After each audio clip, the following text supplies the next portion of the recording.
So we will be continuing on in lesson 3, so you should have just had your notes in your book. And we're going to continue on in those on page 106, going to seed. A seed is made of 3 main parts. So I know right away I can get that written down in my notes. So a seed is made of 3 main parts: the seed coat, embryo, and endosperm. A seed coat is a covering that has 2 roles. So I know right away it's a covering that has 2 roles. It protects a new plant. So it protects the embryo and guards a stash of food called the endosperm.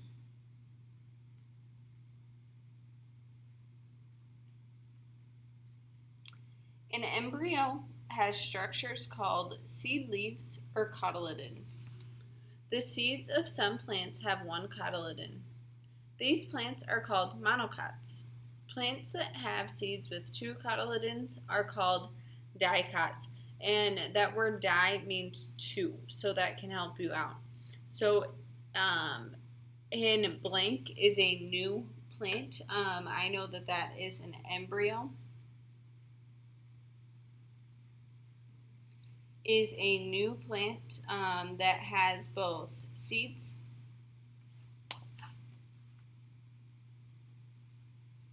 seed leaves, and that should be the word or cotyledon.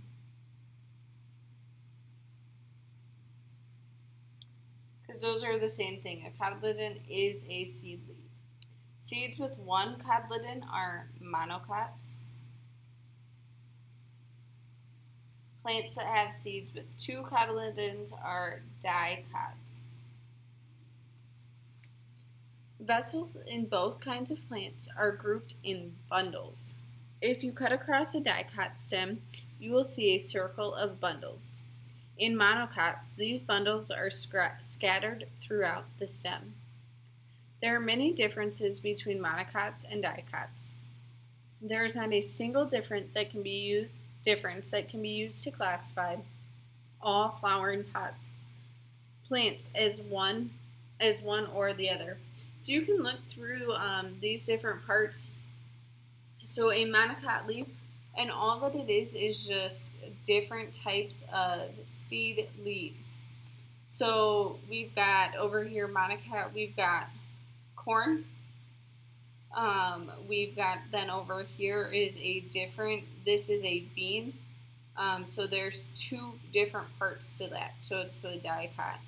And then we've got a monocot leaf has veins that are parallel, where a dicot leaf has veins that branch out. And you can read through then the last one. We're going to continue reading on into spreading seeds. In some plants, seeds just plop into the ground and begin to sprout.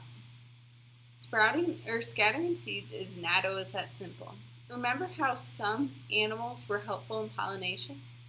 They can also help by scattering seeds. So that's what we can write in our first note, is animals can be helpful in pollination.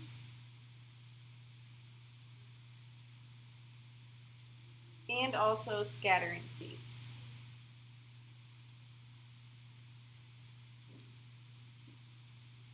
Animals may spread seeds that are inside tasty fruit. For examples, when animals eat berries, the berry seeds might pass through the animal's digestive system. The seeds might sprout from the original plant, far from the original plant. What other ways do you know that seeds can be spread? I think of sometimes just the weather, the wind could do that. People could do it by kicking it. Once the seed is moved from the parent plant, the embryo will stay in the seed until the outside conditions, such as temperature and moisture, are right. Then the seed will sprout. So the conditions must be right.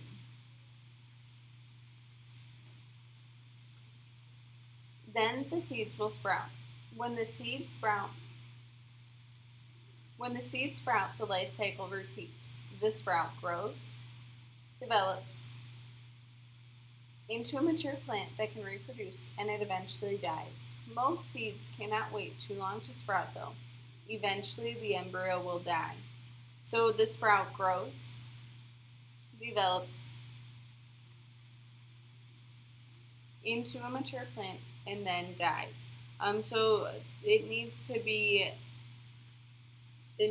spread before it dies, so that it is in order to reproduce. The next section that we're going to look at is spores. Going on to the spores, mosses and ferns are plants that do not make flowers. The life cycles of these plants have two parts. During one part of the life cycle, the plants will have fertilization. During the other part of the life cycle, they use spores to reproduce. A plant spore is a single plant cell that can develop into a new plant, as you can see on page 109. So you can see that where it starts with the one plant makes egg and sperm cells. Fertilization produces a new plant called a spore stalk. This grows out of the plant. It then bursts and spores leaf, and then a new plant or a new moss plant grows from a spore. So just filling in our notes, mosses and ferns are plants that do not make flowers. They use blank to reproduce. They use spores. And then a plant spore is a single plant cell that can develop into a new plant. Spores are different from seeds in many ways. Plant spores do not have multicellular embryo like seeds have. Also, spores are not made by fertilization like seeds are. Spores are like seeds in many other ways. They both have stored food. Some spores are covered with a protective wall. Some spores can wait a long time for the right conditions before they start to grow. Reproducing without seeds. Many plants can reproduce without sperm cells and egg cells. This kind of reproduction is called asexual reproduction. In asexual reproduction, there is only one parent instead of two. Since all genetic information comes from one parent, the offspring will normally have the same genes as the parent. So in asexual reproduction, there is only one parent. All the genetic information comes from one parent, so the offspring is generally then the same. So as you go through, you can read through runners and budding. Many plants can reproduce asexually by growing new plants from their stems or roots. And how they reproduce is through runners and budding, so you can go ahead and read through that on your own. And then when you are done with that, your notes should be complete. And then you can get started on your worksheet for lesson 4.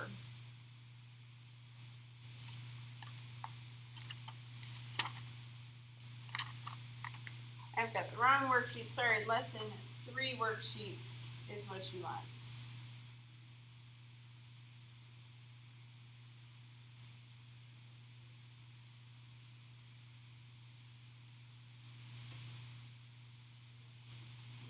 All right, here we go. Your lesson 3 worksheet. Make sure that it's got lesson 3 on there so that you don't do the same thing I did and have the wrong one. All right, pollen, pollination, spore, and embryo. Movement of pollen from the stamen to the pistil of a plant. I want to go back where it's talking about that.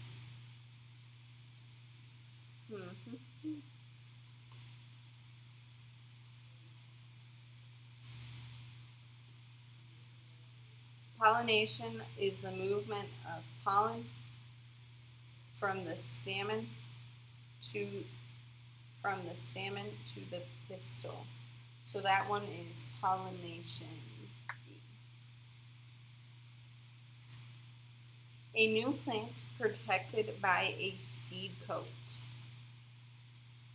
I don't see anything about that on here. I'm remembering that it has to do with embryo. So I think it's that, but I want to check. An embryo is a new plant. D, embryo. A single plant cell that will develop into a new plant. We just read about that, and that is a plant spore is a single plant cell. Then I only have one left, but I want to make sure it's correct. A grainy yellow powder made at the top of each salmon. I see right there that that is pollen, so that would make sense that it'd go there. All right, and then we've got the bottom part is completing each sentence with the correct word. The blank is the female part of a flower. Right away, I'm going to look at my notes. The female part of the flower is the pistil. That's one of the options. It's correct. We then have sexual reproduction requires the passing of DNA from blank parents. It's either one or two parents.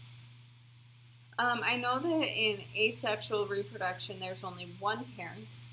So I know that that would not be the one, but if I'm talking about DNA, that comes from two parents.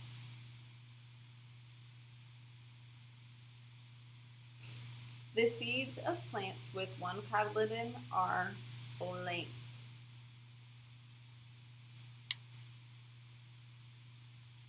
Oh, seeds with one cotyledon are a monocot.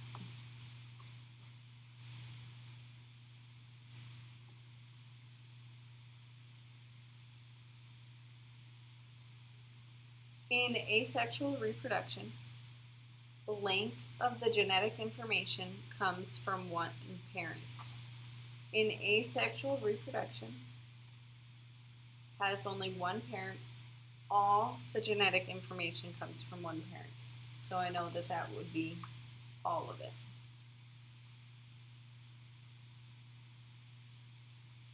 All right, and then the last question, it says, a farmer planted 12,000 corn seeds. 92% of the seeds developed into plants. How many plants did the farmer grow? So in order to find that out, you're going to have to take 12,000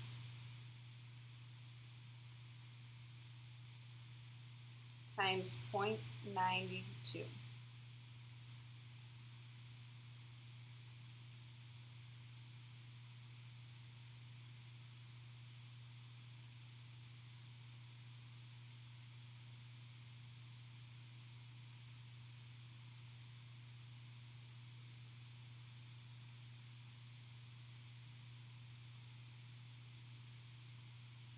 And then once I get my answer, I need to just move it over 2 spaces. 1, 2.